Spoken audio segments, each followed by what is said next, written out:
Oi? Começou? Segunda tentativa de tentar gravar, porque eu comecei e esqueci, depois não deu certo. Mas capacitação de PM e LO. Vamos lá, falando do prep time sistemático, que é o que eu acho que vai facilitar muito a vida de vocês, tendo só 15 minutos para montar um caso, sendo a primeira fala. Primeira coisa que vocês têm que pensar são as definições. Então, já entra daqui do que eu coloquei como obrigações de pessoas que abrem caso, sendo primeiro-ministro ou LO. Vocês têm prerrogativa da definição. Então, assim, principalmente se vocês são primeiro-ministro, vocês precisam recortar para mim o debate. A depender da moção, isso é mais difícil ou mais fácil. Eu vou mandar 2 exemplos de moção para vocês no grupo, para vocês darem uma olhada e a gente vai discutir sobre elas. Por quê? Quando a gente pega uma moção que precisa de definições que são muito chave para o debate, se o primeiro-ministro não faz isso, ele não está cumprindo com o que é uma das suas principais funções, que é ficar caracterizando e trazer definições e recortes que sejam úteis para o debate. Aí, a gente entra num ponto que é importante. Quando eu falei sobre o prep time sistemático, sobre vocês fazerem perguntas que sejam, de certa forma, estratégicas para montar um caso, eu estou falando também sobre vocês lerem a moção de forma correta. Por quê? Pensem a seguinte situação. Existe uma moção que ela fala sobre os juízes digitais. Quando você pensa em juízo digital, eu acho que todo mundo, até porque a maioria é estudante de direito, deve pensar sobre, tipo, como a tecnologia está se desenvolvendo, agora a gente tem inteligência artificial que consegue julgar certos casos. Sim? Nesse debate específico, as primeiras bancadas falaram de juiz de futebol. Pois é. Então, assim, fizeram um recorte do debate que era errado, que não era o que estava dentro da moção, que não era o que a moção estava tentando resolver ou abordar ao longo das discussões. Então é muito importante que, além de ter esse prep time sistemático, de discutir realmente o que vocês vão falar ao longo dessa montagem de casos de primeiras bancadas, vocês tenham uma boa visão e uma boa percepção do que aquela moção quer de vocês. Beleza? Tinha slide de Tinha. moção? Porque quando eu pensei aqui nos vídeos digitais, eu nem pensei nesse estilo que você pensou. Eu já pensei em uma terceira hipótese que seria, tipo assim, as pessoas que ficam no Twitter falando da vida dos outros como se fosse moral, tá ligado? Juízes digitais. Não tinha, a inteligência artificial está se desenvolvendo muito e agora a gente tem, no meio jurídico, juízes que são máquinas. Aí a galera começou a falar de juiz de futebol e de VAR. Exatamente. Só as 2 primeiras bancadas. Então, dando esse exemplo dos juízes, o que eu quero dizer? Se vocês não fazem um bom trabalho como primeiras bancadas, recortando o debate, as segundas bancadas vão ficar automaticamente na frente de vocês se elas souberem fazer isso melhor. Então, essa resposta do que seriam esses juízes digitais veio só em segundo governo. O segundo governo entendeu o debate e desafiou uma definição que era de primeiro governo. Isso pode acontecer? Pode. É o recomendado? De forma alguma, porque não faz sentido que você tenha novas definições quando você entra na segunda metade do debate. Só que era uma definição tão absurda e tão fora da realidade que as 2 primeiras bancadas deram pra gente, que foi papel das segundas bancadas desafiarem isso e mudar todo o curso do debate. Então, assim, não bobeiem, façam boas definições e leiam bem as moções. Por exemplo... Oi. Eu tô aqui pra aprender também, tá, Isa? Segundo o governo, você falou que redefiniu. Pra mim tá tudo bem fazer isso. Mas a segunda oposição, suponhamos que as 2 primeiras casas continuassem debatendo no sentido de VAR digital. E a terceira, no caso a ser o segundo governo, entrasse nessa onda. O certo dessa moção era debater sobre os juízes digitais e o sentido jurídico mesmo, né? Se isso viesse só na segunda oposição, ela seria bem colocada e tomaria em primeiro lugar por debater dentro daquilo que o debate foi pedido, ou ela por trazer essa definição lá no finalzinho, mesmo sendo certa, não seria relevante para o debate, porque todas as casas já teria levado o debate para outro caminho. Eu entendo essa pergunta porque vem muito do que a galera fala, de que o debate não é o que a gente quer, o debate é o que ele é. Só que, nesse caso, tinha um slide, sabe, estava escrito que era aquilo que era para ser debatido. Se essa definição só viesse a segunda oposição, sem problema. Desde que ela mostrasse para mim que o que ela está argumentando é realmente, de fato, mais relevante e o correto dentro daquele debate, não tem problema nenhum. Tem juiz que vê problema nisso, mas, assim, não é o certo. Então, por exemplo, no debate que a gente teve no Open Sudeste, a moção era, essa casa acredita que um mundo sem codificações religiosas seria melhor. Alguma coisa assim.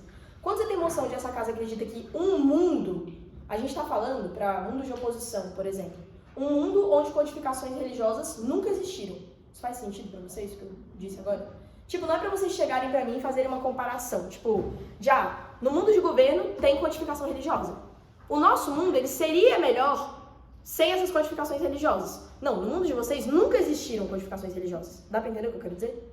É um erro muito comum de leitura de moção que quase sempre vem em primeiro governo e primeira oposição. Porque a pessoa está com tanta pressa de montar um caso, de fazer, enfim, essas definições, esses recortes de forma correta, que não só faz errado, como acaba prejudicando o próprio caso e a própria posição dentro do debate.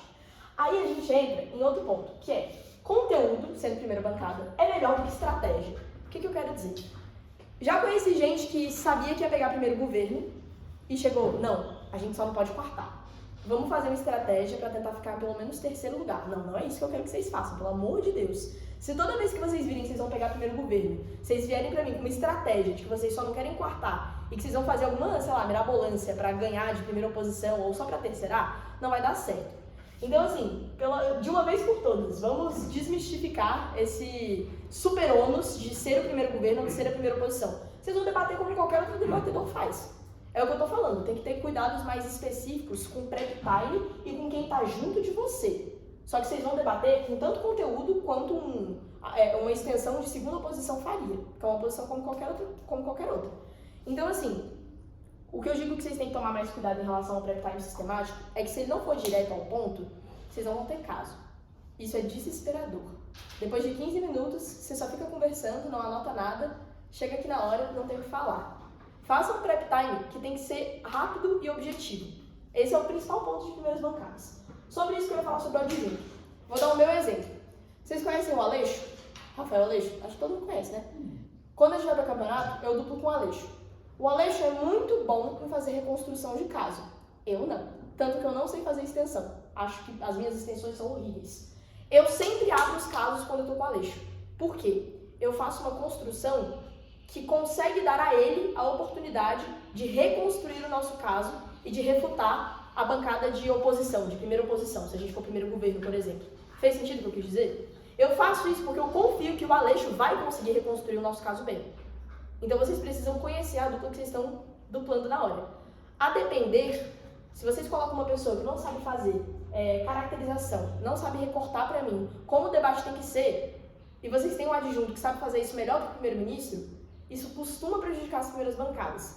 Porque, pensem o seguinte, eu como adjudicadora, estou imaginando que as primeiras respostas da moção vão vir com o primeiro-ministro e com o líder da oposição, certo? Se isso só vem no adjunto da oposição, vocês entendem o quanto pode ser prejudicial para o debate em si? Se o líder da oposição não faz o trabalho dele e ele depende do adjunto da oposição justamente para fazer esses recortes, só daí já foram mais de 30 minutos de discurso. Entendeu? Estou exagerando, mas, sei lá, foram quase uns 20. Isso é muito prejudicial. Então é importante que vocês, primeiro, façam esse prep time objetivo mais sistemático e, segundo, conheçam a dupla que vocês vão debater. Porque tem gente que tem mais dificuldade de fazer essas caracterizações e gente que tem mais dificuldade de fazer esses recortes, mas tem muita facilidade de reconstruir o caso e de repente ser um adjunto que vai refutar mais a outra primeira bancada. Faz sentido? Sim? Alguma dúvida até agora? Ou tudo bem? Beleza, então. Vamos lá, de novo, sobre essa parte de prep time, sobre coisas que tem que constar em um discurso de primeiro-ministro e de líder da oposição. Aí. Gente, não adianta vocês só trabalharem, isso até pode acontecer, mas eu vou falar um cenário ideal onde vocês têm tempo de construir o caso de vocês e de também tentar fazer refutações futuras para as oposições. Lembra que eu disse que esse segundo ponto é uma das duas principais dificuldades que a gente tem fazendo primeiras bancadas? Sobre se manter constante no debate? Aí vocês podem se perguntar, beleza, mas como que eu vou me manter constante no debate? Só por meio de POI? Não, vocês têm 15 segundos para fazer POI. Se não for um POI assim muito cirúrgico, muito provavelmente não vai fazer diferença nenhuma. Como líder da oposição, pensem o seguinte, eu vou mandar para vocês agora no grupo uma moção do CBD. Olhem aí, moção R6 CBD 2023. Se imaginem sendo o primeiro governo com essa moção. Tô falando sério. Isso assusta qualquer pessoa, sabe? Vocês abrem e vocês têm uns 4 parágrafos de info-slide.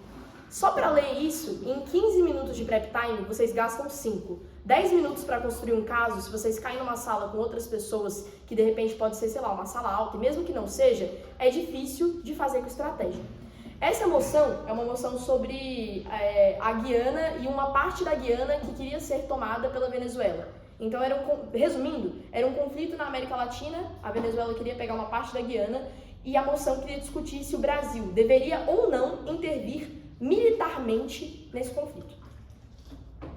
O InfoSlide todo, ele fala sobre a história desse lugar da Guiana, sobre como esses conflitos geraram até isso, sobre como a Guiana ela tentou batalhar para ter o seu território preservado.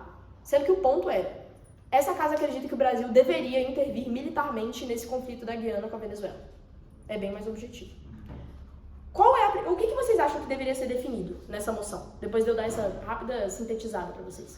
O que vocês definiriam como primeiros ministros dentro dessa moção? Ideias, vai. Fundamentação legal para você, como primeiro-ministro de governo de primeiro-ministro de governo, né? Basicamente a fundamentação assim, legal para justificar a intervenção. Justificar a intervenção, entendi. Se as pessoas elas podem, tipo, se a Venezuela ela poderia ou não tomar aquele território? Tipo isso? Não, é assim, é porque apoio militar e a integridade territorial da Guiana, né? O Brasil teria do lado da Guiana, não fundamentar assim que por que o Brasil, com base no direito internacional, nas convenções, essas coisas, por que o Brasil deveria fazer isso? É exatamente isso. Mas para você falar disso, você pegou exatamente o ponto que foi o caso, inclusive, que a gente construiu no CBD. Falar sobre, tipo, como o Brasil deveria, como deveria ser legitimada essa intervenção militar. É isso, esse ponto. Só que para você chegar aí, tem definições que você tem que fazer antes. Por exemplo, o que é o Brasil no cenário internacional? Porque as oposições podem trazer para mim, como governo, que ele é visto como um mediador. Então é visto como aquele Brasil que, sei lá, abre discurso na ONU, um país pacífico, um país diplomático. Sendo assim, o que vai legitimar essa questão de intervenção militar dentro de outro país? Então, vocês percebem que é meio que prever o que as outras bancadas podem trazer pra gente? Isso vem muito de, tipo, conseguir analisar ônus de bancada. Vocês têm ônus que vocês vão ter que comprar de, por exemplo, de repente, nesse caso, a perda do Brasil sendo visto só como um país mediador no cenário internacional e sendo visto agora como, sei lá, um grande protagonista militar na América Latina. E aí vocês têm que mostrar pra mim por que isso é bom ou por que isso é melhor do que o status quo que a gente tem agora, do Brasil mediador. Então, assim, é muito sobre conteúdo. Às vezes, mais do que sobre estratégia. Se vocês pegassem uma extensão com esse mesmo tema, vocês pensariam no caso mais intuitivo, que é sempre, ou a maioria das vezes, o caso que as primeiras bancadas trazem. Então, só façam isso, sabe? Não tentem vir com essa estratégia, como eu disse, de eu não quero quartar, então a gente é primeiro governo, ferrou, vamos só tentar terceirar e fazer uma estratégia para conseguir ficar na frente das outras bancadas. Não. Se vocês pensam no caso mais intuitivo, e essa é uma das melhores partes de fazer primeiras bancadas, vocês podem rodar ele. Por quê? Vocês têm prerrogativa de definição. Vocês têm mais amplitude de argumentação, vocês podem falar qualquer argumento, porque vocês são os primeiros a falar, não vai ter ninguém para copiar isso, só que vocês têm menos tempo. O ponto-chave para fazer um bom primeiro-ministro, para fazer um bom líder da oposição, é saber administrar esse tempo de forma, pelo menos o que funciona quando eu faço prep time, objetiva. E aí no sentido de visualizar todas essas questões que eu comentei com vocês agora. Essa moção é uma das moções com o maior InfoSlide que eu já vi. É a moção da R6 do CBD, da Guiana. Gente, é igual eu falei, só para vocês lerem isso aqui, vocês demoram 5 minutos. Sendo o primeiro governo, pode ser desesperador. Vocês precisam começar a visualizar o que a moção quer resolver, quais são as definições necessárias. E tudo isso tem que vir no discurso de primeiro-ministro. Quando eu falo para vocês tentarem prever algo que a oposição, sendo primeiro-ministro, pode trazer, beleza, vocês como primeiros ministros podem tentar fazer isso. Então, por mais que a oposição me traga tal ponto, que a gente está trazendo aqui é mais relevante por isso, isso e isso. Vocês podem tentar fazer isso. Agora, os adjuntos de vocês devem fazer isso. Porque os adjuntos de vocês falam depois do LO, depois do LO. E, por exemplo, adjunto de LO fala depois de primeiro-ministro, LO, adjunto primeiro-ministro, aí vem o adjunto da primeira oposição. Faz sentido o que eu quis dizer? Oi. Enfim, eu não tô como levantar não, mas já que você tá. trocou pra cá, é o seguinte, eu tive muita dificuldade nessa noção. Eu saí primeiro governo nesse negócio. A gente também. De primeiro governo. E eu olhei assim e falei, que merda eu vou falar disso aqui? Eu construí o caso enquanto minha primeira... Eu sei que tá errado, tá, gente? Tá errado. Mostrar disso tudo. Tá não aqui. façam. Não façam. Eu fiz todo o caso enquanto minha primeira ministra falava.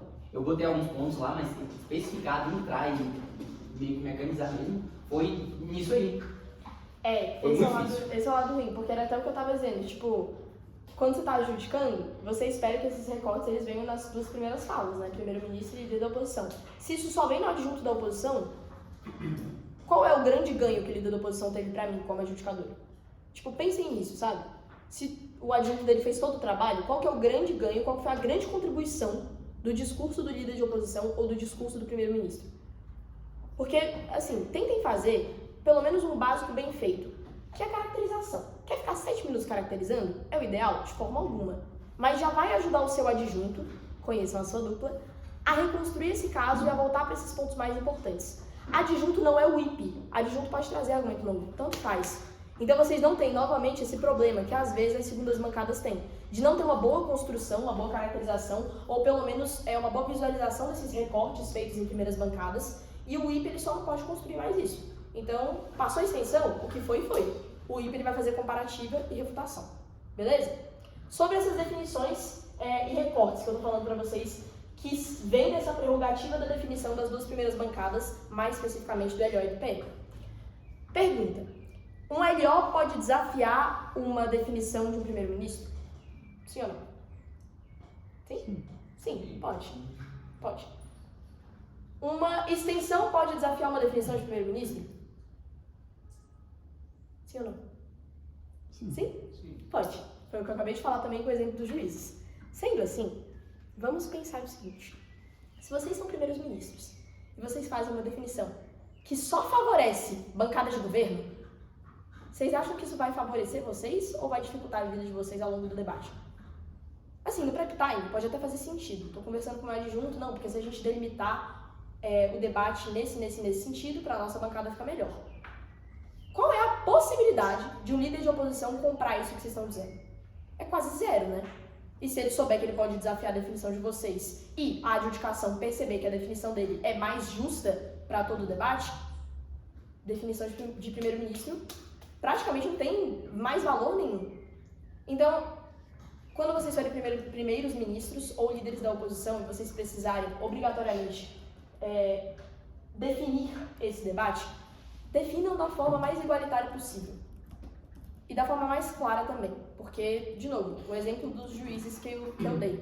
Não faz sentido nenhum vocês fazerem para mim um debate circular em torno de juízes de futebol de VAR, quando a gente tem um infoslide dizendo que são juízes digitais no meio jurídico. Então, assim, façam definições que sejam justas para as duas bancadas. E como primeiros ministros e líderes da oposição, pelo amor de Deus, não façam de conta que o ônus de vocês não existe. Porque é uma coisa que acontece muito, eu já percebi muito isso em primeiras bancadas. Eu acho que as pessoas elas ficam com medo por ter menos tempo, de não conseguir imaginar todos os ônus que elas têm. E aí sério, não estão vendo, não tem ônus, vou espantalhar o caso de primeira oposição, o meu caso é isso, e o primeiro governo é perfeito. Não, vocês têm que tentar lidar principalmente com os ônus de vocês, quando vocês fazem essas caracterizações. E vocês entendem com a vantagem que vocês têm de poder fazer essas caracterizações já lidando com o ônus de vocês. Isso é uma vantagem gigantesca, porque, como eu disse, se vocês têm conteúdo para fazer esses primeiros discursos, vocês conseguem lidar com os ônus de bancada que vocês têm, já nas definições que vocês fazem para o resto do debate. Sim? Beleza. Vou mandar uma outra moção para vocês, para dar mais um exemplo. Essa moção é do Castro Alves do ano passado. Ela é mais curtinha. O que é caracterização e como se diferencia de recorte? Ah, beleza. Peraí, rapidinho. Só mandar lá no grupo. Ó, vou te explicar isso melhor com a moção. A moção que eu mandei agora. Essa casa acredita que o movimento feminista iraniano deveria advogar pela abolição das estruturas teocráticas do país em detrimento de reformá-las. Por exemplo, defender o uso de interpretações feministas do Alcorão na aplicação de leis, na redução do escopo da atuação da polícia da moral, ao invés de reformar essas estruturas. Sim? Beleza. Se eu ler essa moção pra você, acho que todo mundo aqui sabe o que é movimento feminista. Sim. Sim, todo mundo sabe. Se vocês não dizem pra mim qual é essa grande característica do movimento feminista iraniano e como que isso se aplica em Estado teocrático, desculpa. Ah, é porque o movimento feminista luta pelo direito das mulheres. Beleza, isso aqui no Ocidente. Como que isso se aplica no Irã quando a gente vive num regime teocrático? O que é um regime teocrático? Isso é caracterização. Isso é recortar o debate. É você chegar e você falar, mesa, o debate é sobre isso, isso e isso. A gente está falando sobre sobre regimes teocráticos e sobre o papel do feminismo iraniano dentro desses regimes. O que são os regimes teocráticos? Tananã, tananã, tananã, tananã. O que é o movimento feminista iraniano dentro desses regimes teocráticos? Tananã, tananã, tananã, tananã. Vocês entendem que eu estou começando a dar uma orientação para as outras bancadas que vão vir depois de mim? Para que o debate não fique tão jogado? Porque imagina, se eu, primeira-ministra, não explico o que é um regime teocrático. Você é líder da oposição? Também não. Extensão de primeiro governo? Idem. Isso chega só na extensão de segunda oposição. Isso é muito ruim. Isso faz com que as primeiras bancadas quase que percam mais da metade da sua relevância dentro do debate. Porque você deixou de fazer uma caracterização e deixou de me explicar como adjudicador uma coisa muito importante, que é o que está na moção. O que são essas estruturas teocráticas que esse movimento feminista está tentando abrir interpretação ao invés de reformá-las? O que seria reformar uma estrutura dentro de um regime teocrático? E por que isso é tão difícil? Porque é muito mais difícil reformar uma estrutura dentro de um regime teocrático do que dentro de um regime democrático. Parece óbvio. Se você não me explica, de nada adianta. Tipo, tem coisas que o adjudicador, como cidadão médio, ele consegue entender. O adjudicador, ele não é uma pessoa burra, mas ele também não é um universitário que faz direito, está no 5º semestre e conhece tudo sobre legislação. Vocês não podem assumir isso quando vocês estiverem fazendo um discurso de primeiro-ministro e de líder da oposição. Então, assim, se vocês querem citar exemplos políticos, vocês querem falar sobre, sei lá, isso é uma coisa que acontece muito, argumento de autoridade dentro do debate, sendo primeiro-ministro e o líder da oposição. Você pensa numa frase muito legal quando você lê isso daqui. E aí você cita, sei lá, Simone de Beauvoir. Mesa, perceba que Simone de Beauvoir disse, não se nasce mulher, torna-se uma. Qual que é a contribuição disso para o debate? Pode ter a ver com o movimento feminista, sim? Mas você entende que, em termos de conteúdo, faz muito mais sentido você definir para mim o que é o movimento feminista e como que isso se aplica dentro de um regime teocrático, na realidade do Irã, do que falar sobre, sei lá, frases da Simone de Beauvoir ou sobre outras pensadoras feministas ou antifeministas, tipo, sei lá, a Sarah Winter dentro do debate. A mesa adjudicadora provavelmente não sabe quem elas são. Ou pode até saber, mas não consigo enxergar a relevância disso pro debate. Ficou mais claro isso de recortar? Sim? Mas assim, ainda cabe um argumento dessa espécie depois de fazer toda essa caracterização. Sim, tanto quanto cabe exemplo. Tipo, não tem problema você dar exemplo, sei lá, de você querer falar sobre mudança dos papéis sociais. Você quer falar sobre como os papéis sociais eles mudaram de 60 anos pra cá e sobre como uma mulher a 60 anos ela tinha o único papel social de ser, sei lá, mãe, esposa, dona de casa e hoje ela pode trabalhar e fazer o que ela quiser. Vocês entenderam? Isso é um exemplo. Só que se você baseia toda a sua argumentação como primeiro-ministro, que tem que caracterizar para mim, recortar o debate, em um exemplo, isso é problemático. Vocês conseguem entender isso? Então, assim, agora para líderes de oposição, principalmente. É o que eu estava dizendo. Sendo líder de oposição, você teve 15 minutos para preparar o seu discurso, você tem 7 minutos para acompanhar o discurso do primeiro-ministro e você precisa fazer anotações sobre. Não adianta você, como líder de oposição, chegar para mim aqui na frente e só ficar cuspindo coisas sobre o seu caso. Beleza, mesmo, o meu caso é sobre tal. Você fica 15 minutos falando sobre isso. Se você pelo menos não traz uma mínima comparativa com um caso que já foi trazido pelo primeiro-ministro de governo, fica difícil, de novo, de pesar essa relevância de vocês. E aí o adjudicador ele tem que fazer um trabalho que é meio que de vocês. De fazer esse pesamento por ele próprio, sabe? Do que é mais relevante? É mais relevante o que a Isadora trouxe como primeira-ministra ou o que o Ítalo trouxe como líder da oposição? Tentem deixar o mais claro possível para quem está adjudicando vocês. Se vocês deixam isso claro para quem está adjudicando vocês, consequentemente vai ficar claro para as bancadas que vêm depois de vocês. É uma coisa meio lógica. Então, se você consegue explicar para mim, que estou julgando o seu debate, e eu estou entendendo, o Ítalo, como sendo a pessoa que vem depois de você, seja a bancada que vai te estender, ou até mesmo, sei lá, a sua bancada contrária, ele vai conseguir entender também. Se ele consegue entender, e se ele, como debatedor, consegue perceber a relevância do seu caso de primeiro governo, ele vai querer engajar com isso. Porque, pelo menos o que os whips fazem, é engajar primeiro até com as bancadas que são mais relevantes dentro do debate. Que é o que faz mais sentido, né? Você ficar batendo em quem tá ganhando. Ninguém quer bater em cachorro morto. Então, se, tipo, vocês fazem um primeiro governo ou uma primeira oposição que é fraca, não tem relevância dentro do debate, não me recorta sobre o que o debate queria ser. Vocês acham mesmo que quando chegar no final do debate, as bancadas de extensão vão ter alguma dificuldade de estender vocês? Não, né? Vocês não falaram nada. Então, são dois papéis importantes. mostrar sobre como vocês têm relevância dentro do debate e sobre como que vocês estão dizendo deve se perpetuar para as outras discussões e deve reverberar, acho que é essa palavra, dentro dos outros casos. E, mais do que isso, se vocês são primeira bancada, vocês têm extensão. Se a extensão fica com o caso secado, se vocês secam o caso, muito difícil a extensão conseguir fazer um bom caso. O que eu quero dizer com isso? Esse exemplo aqui sobre o do Brasil, da moção da Guiana. Vou falar isso porque foi o que a gente debateu de primeiro governo, então tá mais fresco. Se vocês montam um caso para mim, como primeiro governo, sim? Sobre o porquê que o Brasil deveria intervir militarmente dentro desse conflito Venezuela-Guiana. Vamos lá. Exemplo. A narrativa que a gente criou para construir esse caso foi basicamente pintar o Brasil como os Estados Unidos da América Latina. Então todo mundo tem esse sonho do Brasil, porque o Brasil ele é um país muito relevante dentro da América Latina, as pessoas buscam o Brasil para que ele consiga resolver problemas, justamente por ser o país mais relevante dentro do continente. Então, por várias questões, sejam elas militares, econômicas, sociais, etc, etc, etc. Se vocês conseguem delimitar isso para mim, sendo primeiros ministros, isso também vem com adjunto, tá? É porque é uma capacitação de primeiro-ministro líder da oposição, mas lembrem que vocês não precisam ganhar o debate sozinhos em 7 minutos. Calma. Mas se vocês conseguem delimitar isso para mim e dar a oportunidade do adjunto de vocês só, de fato, reconstruir o caso, fazer um bom trabalho refutativo para a primeira oposição, por exemplo, mantendo o que vocês trouxeram para dentro do debate até o último discurso, já coloca vocês na frente. Por quê? São definições que foram compradas por todas as outras bancadas. Se eu chego aqui e caracterizo o Brasil para vocês como um país que tem pouquíssima relevância dentro da América Latina, alguém compra? Não, né? Não faz sentido nenhum. Se vocês fossem minha bancada extensora, segundo o governo, vocês iam comprar isso? Não. E vocês nem precisam, e vocês nem devem. Porque se eu trago uma caracterização que é horrível e que não faz sentido nenhum para o debate, vocês, como segundas bancadas, vão ter muito mais vantagem sobre mim. Agora, se eu já trago pelo menos o óbvio, o básico bem feito, para dentro do meu discurso de primeiro-ministro, das duas uma. Ou a extensão vai ficar repetindo por pelo menos uns 3 minutos o que eu já falei, e aí ela vai repetir toda a moção e vai ficar fazendo de novo as caracterizações que eu já trouxe, ou ela vai dizer aquela famosa frase: painel, perceba, eu concordo muito com todas as caracterizações que a primeira-ministra trouxe, mas a nossa diferenciação...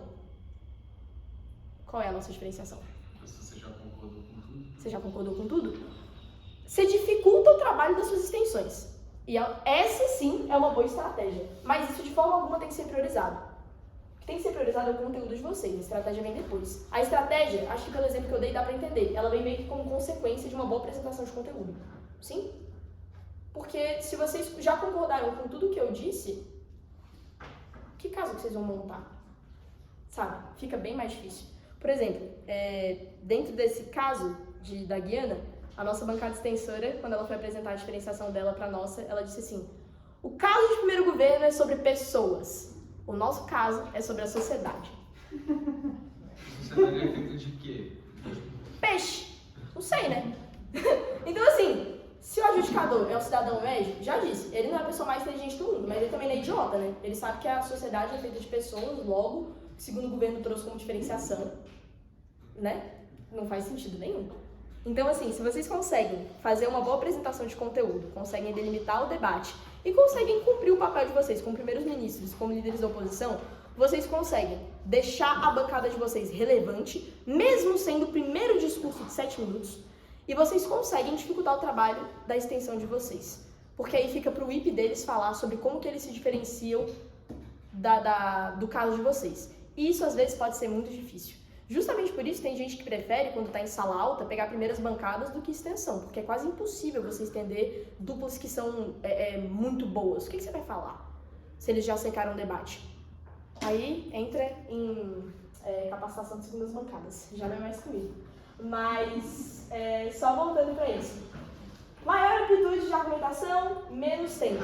Falei para vocês mais ou menos como pelo menos mitigar o problema, que é com estratégia de prep time, e também saber dividir o que seu adjunto vai trazer, o que você vai trazer. Existem pessoas que, quando estão em primeiras bancadas, primeiros ministros, por exemplo, que já conseguem delimitar o caso de primeiro governo em um discurso, em 7 minutos. E fica claro, o adjunto vem, ele traz outro caso, ele reconstrói o caso, mas ele consegue trazer um argumento totalmente diferente, para secar ainda mais as segundas bancadas. Isso é bem difícil de fazer. Então, assim, é o que eu estou dizendo, se é para fazer primeiras bancadas, façam o básico bem feito. Façam o básico que vai conseguir delimitar o debate, fazer com que eu, como adjudicador, entenda o que vocês estão trazendo, entenda a relevância de vocês e entenda o impacto que vocês trazem para o debate como um todo. E aí eu nem estou falando sobre impacto de argumento, eu estou falando sobre o impacto da bancada mesmo.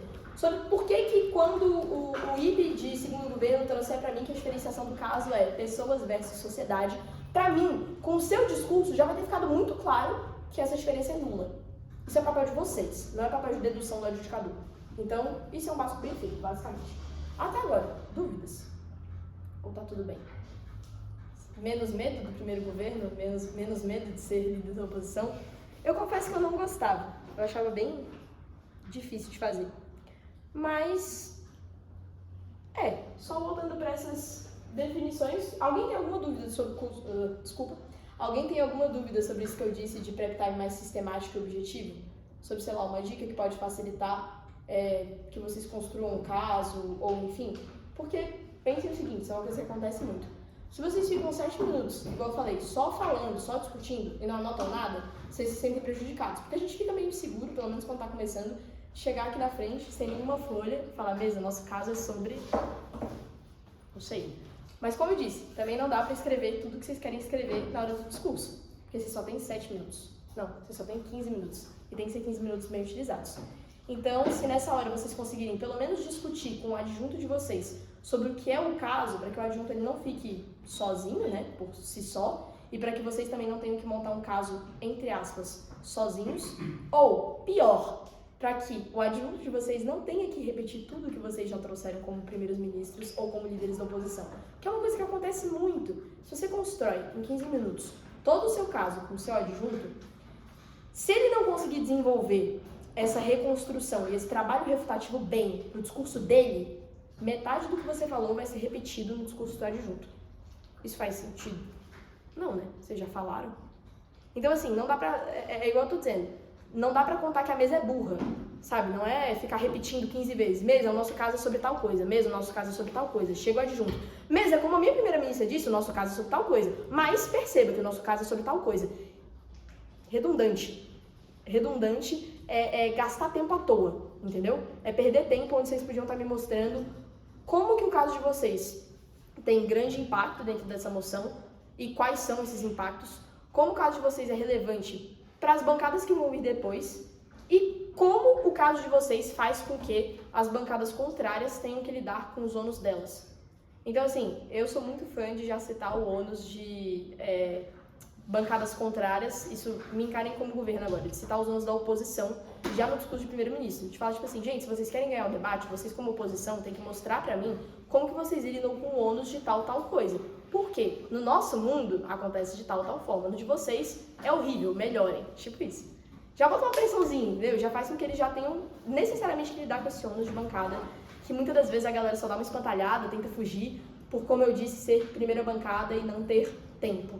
Então, abusem dessa vantagem que vocês têm de amplitude de argumento e saibam escolher os argumentos que dêem melhor conteúdo para o debate. Não estratégia. Vocês não querem pegar o terceiro lugar, vocês querem pegar o primeiro. Tanto faz se vocês são primeiro governo ou se vocês são segunda oposição. Isso independe. Eu entendo que o tempo é difícil, principalmente para quem vai abrir o caso, né, ser primeiro-ministro ou ser LO, e que ser o primeiro e não ser o último prejudica muitas das vezes a sua relevância dentro do debate. Mas só prejudica se vocês não souberem fazer esse básico bem feito. Então, sempre tentem explicar para o adjudicador como se ele fosse uma criança. Não uma criança burra, criança inteligente. Criança média, sim, inteligente. Expliquem para ele sobre como o caso de vocês faz sentido. Isso vai facilitar muito na hora de explicar. Tô falando sério. Tipo, tentem dar exemplos, não que caso de ninguém se baseie em exemplo, tá? De ninguém. Mas depois que explicar o que é o argumento, de dar um exemplo, sei lá, sobre festa infantil, vai fazer com que as outras bancadas entendam, e se elas entendem, elas consequentemente entendem também que elas têm que lidar com o caso de vocês se elas querem ganhar o debate.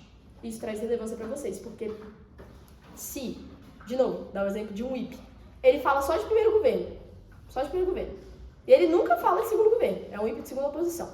Quem que vocês acham que está mais relevante dentro do debate? Pelo menos na visão do IPE de segunda posição. Primeiro governo ou segundo governo?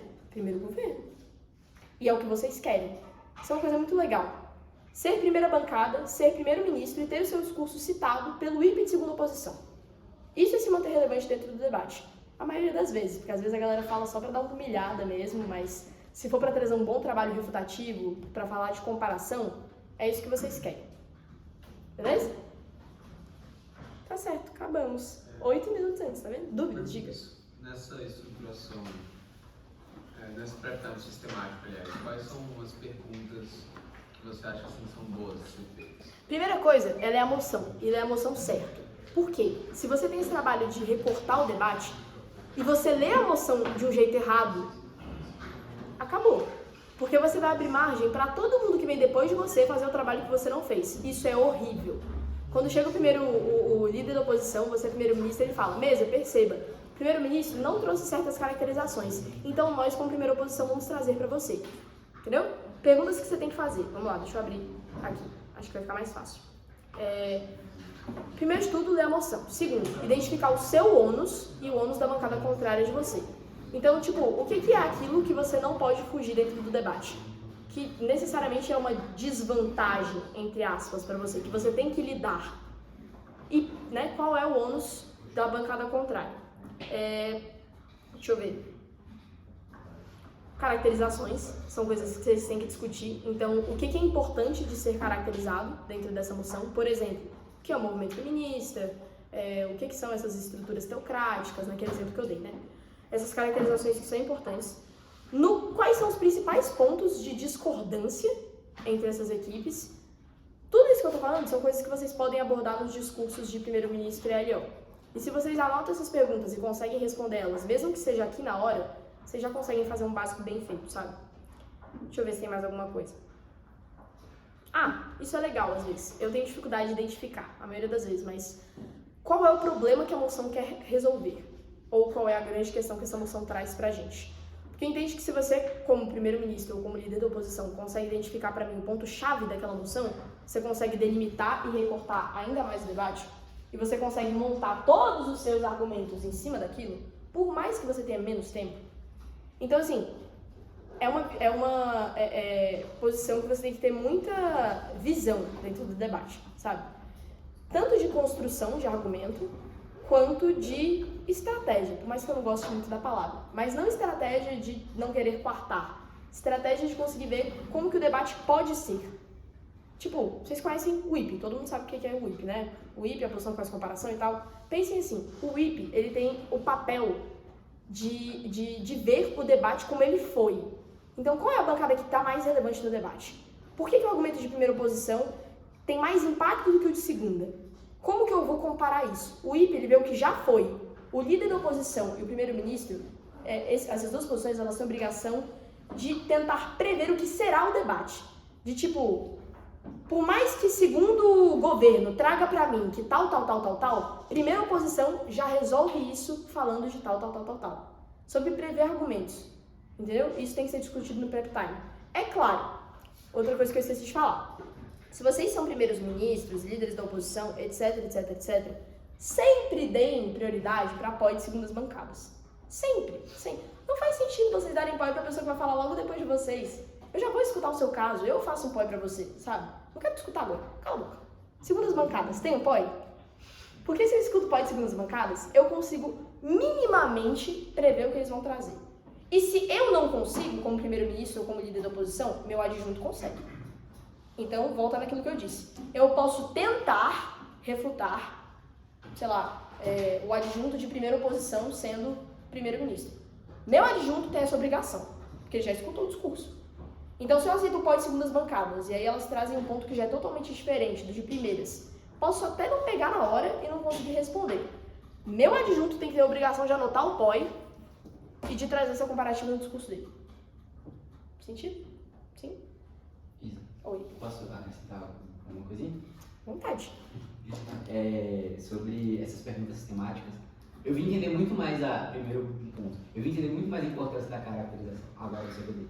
Cara, é muito importante caracterizar. Tipo, muito importante caracterizar. Na nossa cabeça, o argumento tá lá, porque tem um cenário pronto na nossa cabeça. sobre onde aquele argumento vai funcionar. Só que pra quem tá vendo a gente, às vezes não faz sentido, porque ela não tem o cenário que a gente está construindo no nosso argumento. É outra coisa. Tem gente que tem que dizer exatamente qual é o cenário para depois imprimir o argumento, no caso da caracterização. E perguntas que eu utilizo muito e gosto é: qual é o status quo?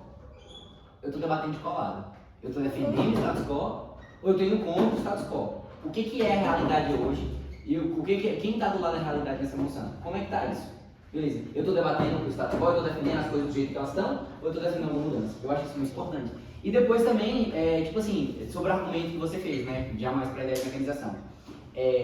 Como isso vai ocorrer, por que ocorre, de que jeito isso ocorre e como vai acontecer no mundo real. E outra que eu aprendi com o Robert, acho que você viu o Robert lá. A lenda, sei. Aprendi com o Robert quando a gente estava debatendo. Qual a importância disso pro debate? Que eu acho que é básico, né? É o tal do porquê e do daí.